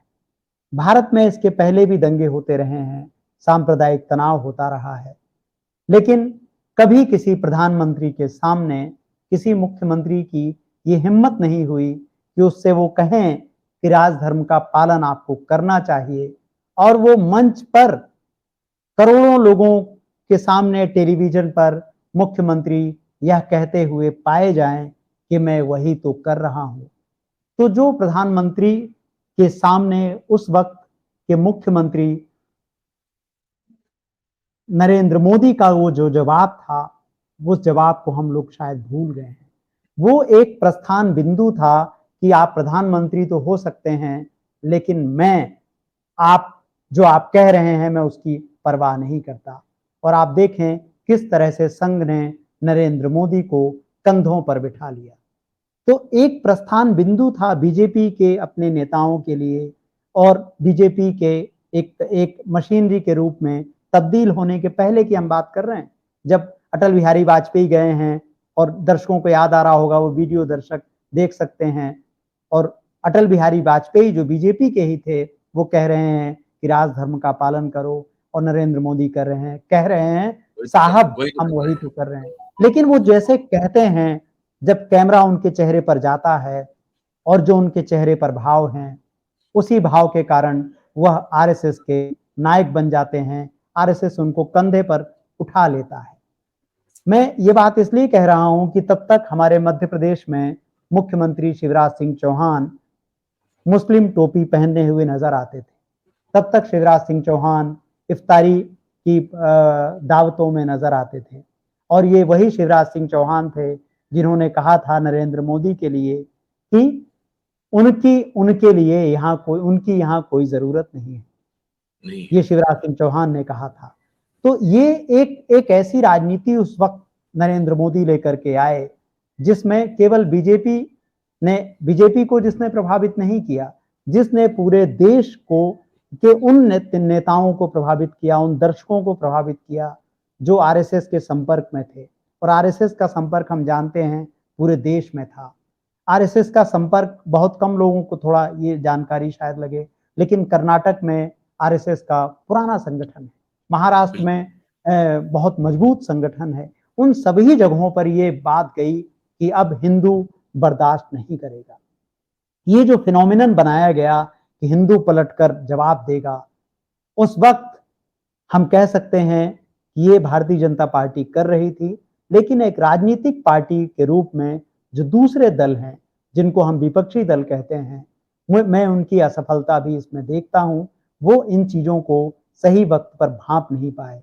उनको लगा कि ये बात गुजरात की बात है, ये गुजरात में बात खत्म हो जाएगी, आगे आने वाले चुनाव में खत्म हो जाएगी। दूसरी बात आप देखें, मैं बस खत्म ही कर रहा हूं मयूर साहब। कोई बात नहीं, कोई बात दूसरी बात, एक और महत्वपूर्ण बात जिसके लिए मैं कहता हूं, जो ये हमारी जो गोबर पट्टी है, जो हमारी काऊ बेल्ट है, उस पर आता हूं मैं 4 लोगों के नाम आपसे लेना चाहता हूं। नरेन दाभोलकर, गोविंद जी। पानखरे, डॉक्टर एमएम कलबुर्गी और गौरी लंकेश। आखिर क्या कारण है कि इन चारों में कोई भी उत्तर भारत का नहीं है? महाराष्ट्र में दाभोलकर और उनको आप अलग कर दें, लेकिन वो हमारी इस पट्टी का हिस्सा नहीं है जहां बीजेपी प्रचंड वेग से बह रही है। आखिर क्या कारण है कि गुजरात से कोई गुजराती लेखक क्यों नहीं खड़ा होता? आखिर गुजरात से कोई गुजराती कवि क्यों नहीं खड़ा हुआ? महाराष्ट्र में तो इतने, माफ कीजिए, मध्य प्रदेश में तो इतने कवियों की परंपरा रही है, शायरों की परंपरा रही है, दुष्यंत से लेकर भवानी प्रसाद मिश्र तक और माखनलाल चतुर्वेदी तक तमाम लोग, एक से एक लोग आए हैं। और आपके राजस्थान में, आपके हरियाणा में, उत्तर प्रदेश में तो कवियों और प्रधानमंत्रियों की वो भूमि रही है। लेकिन उत्तर प्रदेश, बिहार, झारखंड, मध्य प्रदेश, छत्तीसगढ़, राजस्थान, गुजरात, इन सारे राज्यों में क्या एक भी लेखक पैदा नहीं हुआ, एक भी सामाजिक कार्यकर्ता पैदा नहीं हुआ जिसकी इन चारों की तरह, जिसको आरएसएस से चुनौती मिलती? ये चारों के चारों लोग सनातनी, कथित सनातनी रक्षकों द्वारा मारे गए लोग हैं। ये चारों लोग मरे नहीं हैं। इन चारों लोगों को कथित सनातन के रक्षकों ने अपनी गोलियां इनके सीने में वैसे ही उतारी हैं जैसे गांधी के सीने में जनवरी 1948 में उतारी थी। तो हमारा जो समाज था, उसने आरएसएस के संकट को, उसने सांप्रदायिकता के संकट को समझा ही नहीं शुरू में। लेकिन महाराष्ट्र में दाभोलकर, पानसरे बोल रहे थे। आप देखें कर्नाटक में कलबुर्गी बोल रहे हैं, गौरी लंकेश बोल रही हैं। इसीलिए इनकी हत्याओं का एक सिलसिला शुरू होता है और लगातार जाता है। दाभोलकर क्या बोलते थे? दाभोलकर अंधश्रद्धा के खिलाफ बोलते हैं। आप कहेंगे इससे उसका क्या संबंध? अरे आज जो ये बाबागिरी चल रही है, ये उसी अंधश्रद्धा का है। जो दाभोलकर की संस्था है, उसी ने जो मध्य प्रदेश का, आजकल देश का सबसे बड़ा जो उभरता हुआ बाबा है आपका, मध्य प्रदेश का क्या नाम है, बागेश्वर धाम वाला, धीरेन्द्र शास्त्री, धीरेन्द्र जो जो शास्त्री, बागेश्वर धाम जी। आरएसएस और बीजेपी का इस वक्त सबसे बड़ा लाडला बाबा है, अंधश्रद्धा का सबसे बड़ा प्रतीक है। तो आप देखें कि इन अंधश्रद्धा के फैलाने वाले लोगों में वो काम कर रहे थे। इसलिए उनको आज गांधी के दिन, अच्छा हुआ आपने याद दिलाया, आज गांधी इन्हीं रूपों में गांधी जिंदा है। गांधी आप में भी हैं, गांधी दाभोलकर में थे, पानसरे में थे, कलबुर्गी में थे। वो कुछ कुछ हिस्सों में हम सब में गांधी हैं और हम सब गांधी में हैं, दोनों बातें हैं। तो गांधी हम में है और हम सब गांधी में हैं। तो ये लोग इसलिए मारे गए क्योंकि ये प्रतिरोध कर रहे थे। लेकिन जो ये हमारी पट्टी है, जिसको मैं कहता हूं गोबर पट्टी, जो ये सांप्रदायिक पट्टी है, इसमें कोई प्रतिरोध क्यों नहीं आया? मैं अभी मध्य प्रदेश में था और कई मेरी कवियों और वरिष्ठ लेखकों से बात हो रही थी और मैंने उनसे कहा कि मध्य प्रदेश गुजरात से आगे चला गया है। तो वो उन्होंने कहा कि अरे ये तो राजनीतिक विफलता की बात है। मैंने कहा समाज कहाँ गया? समाज क्यों समाज खड़ा नहीं होता? आंदोलन क्यों नहीं होते? आप मध्य प्रदेश या पूरी हिंदी पट्टी एक कविता नहीं लिख पाई जो आरएसएस के खिलाफ लोगों को याद हो, जो जो ये आह्वान करे कि हम डरेंगे नहीं, हम लड़ेंगे। हमारे पास एक कविता नहीं है, हमारे पास एक लेख नहीं है। हमारे पास एक भगत सिंह है जिसको हमने गांधी के विपरीत खड़ा कर दिया है और भगत सिंह की पूरी विरासत को आरएसएस ने पिस्तौल में कैद कर दिया है। अगर आरएसएस के लोग भगत सिंह का वह लेख पढ़ लें जिसमें वो ये कहते हैं कि मैं नास्तिक हूं, तो आरएसएस तो भगत सिंह को सबसे पहले एक प्रतिमा देश में जो है वो उनकी नहीं रहने देगा अगर भगत सिंह के विचारों को जान जाएंगे। तो इसलिए मेरा ऐसा विनम्र सुझाव है कि ये जो सांप्रदायिकता की जो ये कण थे, ये बहुत पहले से मौजूद थे। नरेंद्र मोदी और सावरकर ने उनको सही समय पर खाद पानी दिया और उसको उन्होंने पनपने का एक वातावरण तैयार किया। और उसके बाद सबसे जो खतरनाक काम हुआ, पूंजीपतियों को एक तरह से इकट्ठा करना। और मीडिया, तो मीडिया और पूंजीपति हिंदू राष्ट्र के भारत में सबसे बड़े वाहक हैं। इन्होंने मिलकर के देश की सारी मीडिया कंपनियों में हिस्सेदारी खरीद ली। और ये जो गांधी पूरी जीवन में गांधी बार बार इस बात को दोहराते हैं कि पत्रकार क्या है, पत्रकारिता क्या है। आज भारत में आप मुझे किसी एक कंपनी का नाम बता दीजिए जिसको हम कह सकें कि वो पत्रकारिता कर रही है। क्योंकि वो अगर पत्रकारिता कर रही होती तो सेंसरशिप के कानूनों का विरोध करती। उन्होंने तो जैसे सरकार के सामने वो दंडवत हैं कि प्रभु आप जो कहें वही सत्य है, आपका शासन ही, आपका वचन ही आपका शासन है। ये अभी बाहुबली एक फिल्म आई थी दक्षिण भारत में, उसमें ये एक डायलॉग था कि मेरा वचन ही मेरा शासन है। फिल्मों में चल सकता है, राजवंश की फिल्मों में चल सकता है, ये चल सकता है। संविधान, ये संविधान है, ये जनता है, यहाँ कोई फिल्म नहीं चल रही है। तो आप देखें कि क्यों, लेकिन अभी इस समय सारे मीडिया में, मीडिया हाउसेस में, समाज में मोदी का वचन ही शासन है, यही विचार आरएसएस दे रहा है। और लोग अभी भी गलती कर रहे हैं, वो समझ रहे हैं कि मोदी और आरएसएस एक राजनीतिक फिनोमिनन है। मैं नहीं मानता हूं। मैं ये मानता हूं कि मोदी और आरएसएस सांप्रदायिकता के वाहक हैं। अगर हम इनको नहीं रोकेंगे तो हो सकता है ये सत्ता से अल्प समय के लिए बाहर चले जाएं, लेकिन ये 100 साल की तैयारी करके आए। तो जो 100 साल तक जिस संगठन ने तैयारी की है, गुप्त रूप से तैयारी की है, वो संगठन इतनी जल्दी नहीं जाएगा। इसके लिए हम सबको लड़ना होगा। गांधी अपने भीतर के गांधी का आह्वान करना होगा। और गांधी की एक आखिरी बात कह के मैं अपनी बात समाप्त करूंगा। गांधी एक ही बात कहते हैं, निर्भय। गांधी कहते हैं डरना किसी से नहीं। तो डरना किसी से नहीं जब आप मिटा दें तो आप कभी नहीं डरेंगे, और जब आप डरेंगे नहीं तो आप बोलेंगे। जी। बहुत सही बात है, बहुत सही बात है। और बहुत सार्थक चर्चा रही। मुझे बड़ा आनंद आया ये बातचीत करते हुए। और दर्शकों को बता दें कि हमने शुरुआत में ही जो है आपको चेतावनी दे दी थी कि ये थोड़ा लंबा वीडियो, और जी। इसमें ना कोई मिर्च मसाला होगा, ना कोई तामझाम या कोई तड़का होगा, लेकिन बात बिल्कुल पते की, तथ्यों के साथ, इतिहास को साक्षी रखते हुए जो हो चुका है और वो क्यों हुआ है। एक शख्स जो एक आम आदमी से महात्मा बना, उसकी यात्रा क्यों थी, कैसी थी, मतलब उसके परिणाम क्या मिले। और उस शख्स की अगर अभी भी अगर वो हाइपोथेटिकली मान के चले कि अगर वो आज होते तो क्या करते, सब चीज पर हमने बात की।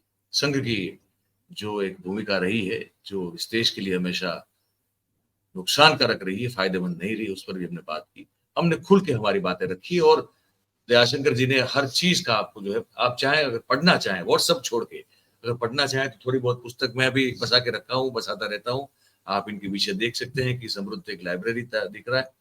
पुस्तकें पढ़ना बहुत जरूरी है। व्हाट्सएप पढ़ना बंद कर दीजिए, किताबें पढ़िए, तो आपको जो है वो हर चीज का आपको पता चलेगा जो हो चुकी है। और उससे ये अंदाजा भी लगता है अगर ये हो चुका है तो इतिहास आपको वो एक पदार्थ पाठ भी सिखाता है, अगर ये हो चुका है तो ये कब कब और भी हो सकता है, क्योंकि हिस्ट्री जो है वो अपने आप को पुनरावर्तित करती है। अगर उससे सीखें तो बच सकते हैं। मिश्रा जी, मुझे लगता है कि बहुत मजा आया आपसे बात करके, और जो जानकारी आपने दर्शकों के समक्ष प्रस्तुत की वो बड़ी अमूल्य है। आपसे ऐसे ही जो है हम विषयों पर बात करते रहेंगे, और हम तो चाहेंगे कि आप कभी वो मौका निकाल के कुछ हफ्ते में एक आध कार्यक्रम इस प्लेटफॉर्म के लिए भी जो है रिकॉर्ड कर लिया कीजिए, तो जी हमको हाँ, तो बड़ा बिल्कुल, आनंद आएगा। बिल्कुल, बिल्कुल मैं आप अपने पूरी हिसाब कोशिश से जो करूँगा चाहे और जी, जो चाहे वो जी, आप कह दे, तो वो हम चाहेंगे कि ये जो प्लेटफॉर्म है, ये नाम मेरा है, वो उसको मैं रिपीट नहीं करूंगा।